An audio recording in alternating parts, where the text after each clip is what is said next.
அந்த காலத்தில் வாழ்ந்த மனிதர்களுக்கு இறைவன் நிறைய விஷயத்தை உணர்த்தி இருக்கிறார் அல்லவா? அதேபோல் ஏன் இந்த காலத்தில் வாழ்கின்ற மனிதர்களாகிய நமக்கு இறைவன் பெரும்பாலுமான விஷயங்களை உணர்த்துவதில்லை அப்படிங்கிற சந்தேகம் உங்களுக்கு ஏற்பட்டால் அது நியாயமான சந்தேகம். கண்டிப்பாக இந்த பதிவை முழுமையாக பாருங்கள், உங்களுக்கு ஒரு புரிதல் ஏற்படும். திருச்சிற்றம்பலம்.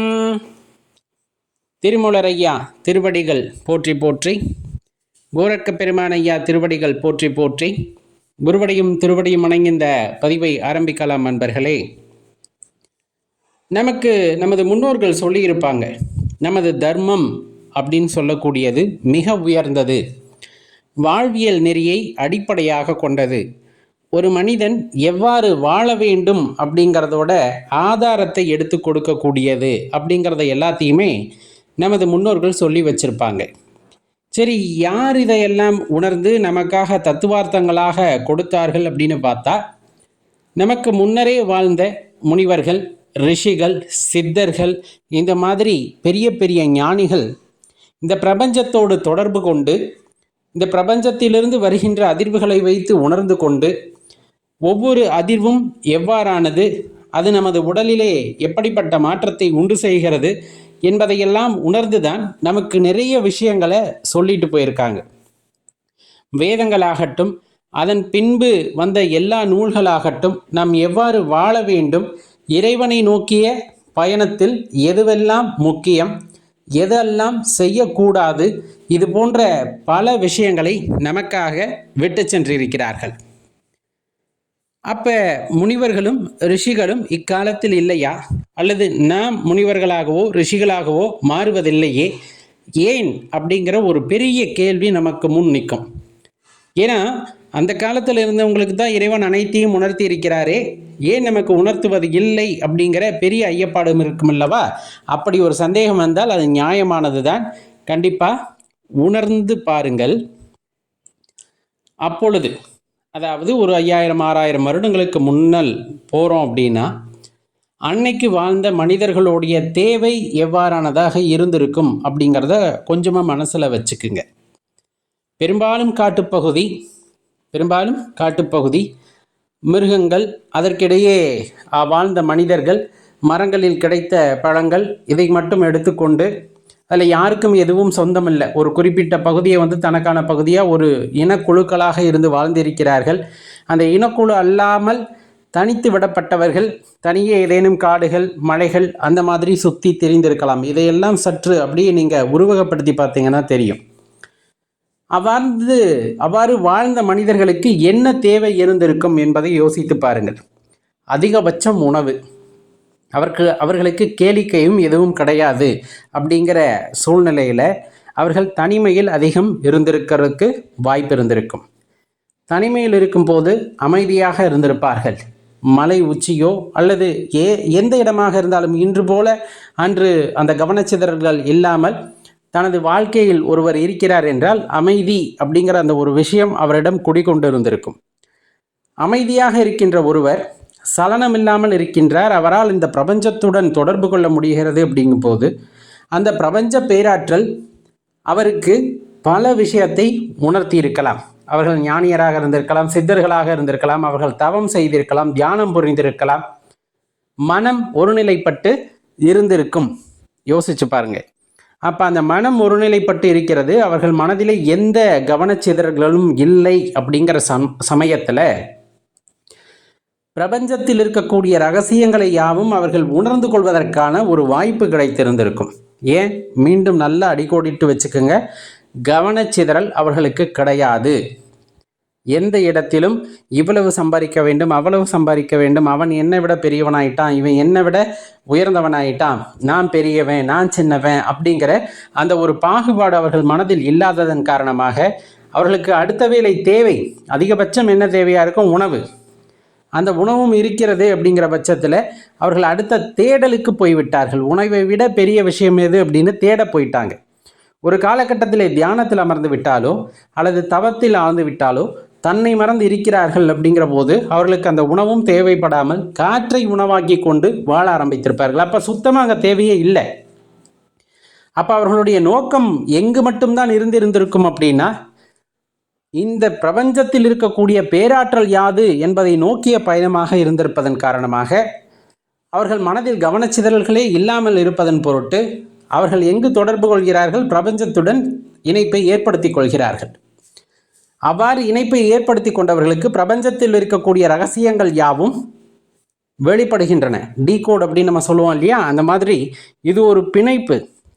இந்த பிணைப்பு அதிலும் ரொம்ப ரகசிய பிணைப்பு. அதை உடைக்கிறார்கள். உள்ளே என்னென்ன இருக்கிறது என்பதை தனது மனதிலிருந்து தெரிந்து கொள்கிறார்கள். அவ்வாறு தெரிந்து கொள்வதன் மூலமாக அந்த சப்தத்தில் வருகின்ற அதிர்வுகள் அதையெல்லாம் எவ்வாறு இந்த பிரபஞ்சத்தை இயக்குகிறது அப்படிங்கிறதும், பிரபஞ்சத்தை இயக்குகின்ற இந்த பேராற்றல் இந்த உடலை எவ்வாறு இயக்குகிறது என்பதும், இது ஒவ்வொரு ஞான திருஷ்டிகளை கண்டு பொதுவாகவும் இல்லாமல் தனித்தனி புத்தகங்களாக தனித்தனி நூல்களாக நமக்கு கொடுக்கின்றார்கள். அப்போ இறைவனை தேட வேண்டும் என்றால் நீ எவ்வாறு பயணிக்கலாம் அப்படிங்கிறதை எடுத்து கூறுகிறார்கள். அதற்கும் ஒரு வழி இல்லை. நமது தர்மம் பல வழிகளை குறிப்பிடுகிறது. நீ உனக்கு எது ஏதுவாக இருக்கின்றதோ, உன் மனம் எதை நோக்கி பயணிக்கிறதோ அதிலே பயணித்து செல், கண்டிப்பாக இறைவனை உணரலாம் அப்படிங்கிறது நமது தர்மம் போதிக்கிறது. இதைத்தான் செய்ய வேண்டும், இந்த நாமத்தை தான் நீ வழிபட வேண்டும். அவ்வாறு யாருக்கும் கட்டுப்பாடு விதிப்பதல்ல நமது தர்மம். தெளிவாக புரிஞ்சுக்குங்க. அனைவருக்குமான சுதந்திரத்தை கொடுக்கிறது. ஏன்னா அதுதான் வாழ்க்கையில் ரொம்ப முக்கியமான விஷயம். ஒரு நிர்பந்தத்திற்காட்பட்டு இதைத்தான் செய்ய வேண்டும் என்று ஒரு கட்டுப்பாடுன்னு செய்யும் போது நமக்கு அது பிடிக்காமல் இருந்திருக்கலாம். இருந்தாலும் என்ன பண்ணுறதுன்னு செய்கிறது நம்ம வாழ்க்கையில் பெரிய மாற்றத்தை உண்டு பண்ணாது.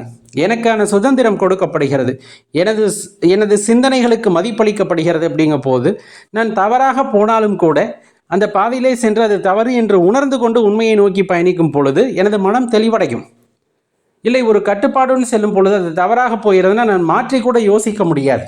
அப்படி இந்த சிந்தனைகளுக்கு கட்டுப்பாடுகள் விதிக்கப்பட்டு விடுகிறது. தெளிவாக புரிஞ்சுக்குங்க. அப்போ சித்தர்களும் ஞானியர்களும் சுதந்திரமாக யோசித்தார்கள். அவர்களுக்கு என்ன புலப்பட்டதோ அதை அவர்கள் அனுபவத்திலே உணர்ந்து நூல்களாக்கினர். ஏன்னா இதை நீங்கள் எப்படி தெரிஞ்சுக்கலான்னா, ஒரு சிலர் யோக சூத்திரத்தை வகுத்திருப்பார்கள், பதஞ்சலி முனிவர் போன்றவர்கள். இன்னும் வானவியல் சாஸ்திரத்தை ஒரு சிலர் உணர்ந்து எழுதியிருப்பார்கள். இன்னும் சிலர் ஆகமங்கள், இது போல விஷயங்கள் அல்லது எழுத்துக்கள், அந்த எழுத்துக்களிலே உள்ள அதிர்வுகள், இதை பற்றியெல்லாம் நமக்கு விளக்கமாக எடுத்து கொடுத்திருப்பார்கள். பிரபஞ்சத்தோடு தொடர்பு கொண்ட ஒரு தனித்தனி நபர்கள் ஒரே விஷயத்தை பற்றி சொல்லவில்லை. ஆனால் அதன் மூலம் ஒன்றாக இருந்ததை தவிர அவர்கள் விவரித்த விதம் அப்படிங்கிறது வேறு வேறாக இருந்தது. காரணம், ஒவ்வொருவரும் என்ன உணர்ந்து கொண்டார்களோ அதை நமக்கு கொடுக்கிறார்கள். அப்போ இந்த இடத்துல நம்ம தெளிவாக தெரிந்து கொள்ள வேண்டிய விஷயம், நமது தர்மம் போதிப்பது அமைதி, கவனச்சிதறலின்மை அப்படிங்கிறது. இந்த ரெண்டு விஷயம் நம்மக்கிட்ட இருக்குது. அப்படிங்கிற பட்சத்தில் நம்மாலும் இந்த பிரபஞ்சத்தினுடைய குரலை கேட்க முடியும் அப்படிங்கிறத முதலில் நாம் தெரிந்து கொள்ள வேண்டும். அவ்வளவு சாதாரணமான விஷயமா அப்படின்னா கடினம்தான். இப்போ தெளிவாக தெரிஞ்சுக்குங்க, நம்மளால் ஏன் அந்த உணர்வுகளை பெற முடியவில்லை? வேதங்களையும் அந்த தியானத்திலிருந்து தான் உணர்ந்தார்கள், தவத்திலிருந்து தான் உணர்ந்தார்கள், அதை தான் நமக்கு எடுத்து கொடுத்திருக்கிறார்கள் சனகாதி முனிவர்கள். அப்படிங்கிற பட்சத்தில் இப்போ நம்மளால் ஏன் அதை உணர்ந்து கொள்ள முடியவில்லை அப்படிங்கிறதும் ஒரு பெரிய கேள்வி அந்த இடத்துல வருது. ஏன் உணர்ந்து கொள்ள முடியவில்லைன்னா, அவர்களுக்கு எந்த தேவையும் பெரிதாக இருக்கவில்லை. அவர்கள் தன்னை விட மேம்பட்ட அந்த ஆற்றலை நோக்கிய பயணத்தில் இருந்தார்கள். அவர்களுக்கு எல்லாம் கிடைத்தது. ஆனால் நமக்கு பல தேவைகள் இருக்கின்றன. இன்று அந்த தேவைகளை நாம உருவாக்கி வைத்து கொண்டோம். எனக்கு நாளைக்கு வேலைக்கு போகணும், நான் சம்பாதிக்கணும், இந்த மாதம் பணம் இருந்தால் தான் நான் பல கடனை திருப்பி செலுத்த முடியும். இந்த மாதிரி பல்வேறு நிர்பந்தங்களுக்கிடையே நமது வாழ்க்கை வாழ்வதனால் அந்த அமைதி அப்படிங்கிறதுக்கு நமக்கு சாத்தியப்பட மாட்டேங்குது. மனம் அமைதியாக இருப்பதை சாத்தியப்படுத்த முடியவில்லை. கவனச்சிதறல் அதிகம். தியானத்திலே அமர்ந்தாலும் கூட, இறைவனை நோக்கிய பயணம் இருக்க வேண்டும் என்று நாம் நினைத்தாலும் கூட அந்த கவனம் இறைவன் மீது இருப்பதில்லை. அது சிதறிக்கொண்டே இருக்கிறது. 1 நிமிடம் 2 நிமிடம் நாம் கட்டுப்படுத்தி விட்டாலுமே கூட அடுத்த நிமிடம் அந்த கவனம் சிதறி விடுகிறது. அதன் காரணமாக நம்மால் பிரபஞ்சத்துடன் தொடர்பு கொள்ள முடியாத நிலைக்கு சென்று விடுகிறோம் அப்படிங்கிறது தான் நிதர்சனமான உண்மை. இதெல்லாம் நீங்கள் பேச்சாக கேட்க வேண்டாம், யோசிச்சு பாருங்கள் நமக்குள்ளே எங்கே பிரச்சனை இருக்குது அப்படிங்கிறத. அப்போ நம்ம இதை உணர்ந்துக்கிட்டோம் அப்படிங்கிற பட்சத்தில் நம்ம கவனச்சிதறல்கள் குறையும் பொழுது, நம்முடைய அந்த ஒரு அறிவார்ந்த தேடுதல் அப்படிங்கிறது அதிகரிக்கும் பொழுது, இந்த பிரபஞ்சத்தை பற்றிய புரிதல் உங்களுக்கு உண்டாகும் போது அந்த புரிதலும் உங்கள் மனதிலிருந்து உண்டாகிறதும் போது உங்கள் வாழ்க்கை அப்படிங்கிறது எப்படி இருக்கும்னா, பிரபஞ்சத்தில் பொதிந்து கிடக்கக்கூடிய இன்னும் பல ரகசியங்களை உணர்ந்து கொள்வதாக இருக்கும். அதற்கு நாம் தயாராக வேண்டும். அதை நாம் செயல்படுத்த வேண்டும். அப்படின்னா மன ஒருமைப்பாட்டுடன் இறைவனை நோக்கிய பயணத்தை நாம் ஆரம்பிக்க வேண்டும். அந்த பிரபஞ்சத்துடன் தொடர்பு கொள்ள வேண்டிய விஷயங்களை ஆரம்பிக்க வேண்டும். அவ்வாறு செய்வதற்குத்தான் நமது முனிவர்களும் ரிஷிகளும் பல மந்திரங்களை நமக்கு விட்டு சென்றிருக்கிறார்கள். அல்லது நீங்கள் தியானத்தில் அமர்ந்தால் இறைவனை உங்களுக்கு உணர்த்துவார். அதனை பின்பற்றி போகின்றோம் அப்படிங்கும் போது கண்டிப்பாக நமக்கு மேம்பட்ட ரகசியங்களும் தெரிய வரலாம் என்பதை உணர்ந்து கொள்ளுங்கள்.